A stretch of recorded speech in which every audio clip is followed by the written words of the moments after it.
ραδιοδαίμονας είναι στην πόρτα! Τι? Ποιος? Τι να κάνω! Μην τον αφήσει να μπει μέσα.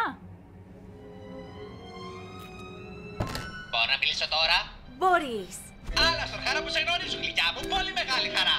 Με συγχωρείτε για την ξαφνική μου επίσκεψη, αλλά είναι τόσο στο χαζοκούτι. Και απλά δεν μπορούσα να αντισταθώ. Φοβερή παράσταση! Δεν είχα ψιοειδητός από τον κράχ της Νέας Υόρκης το 1929.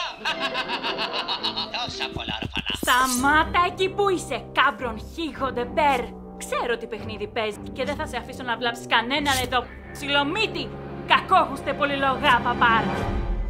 Αγαπητή μου, αν ήθελα να βλάψω κάποιον εδώ πέρα, θα το είχα κάνει ήδη. Όχι, είμαι εδώ γιατί θέλω να βοηθήσω.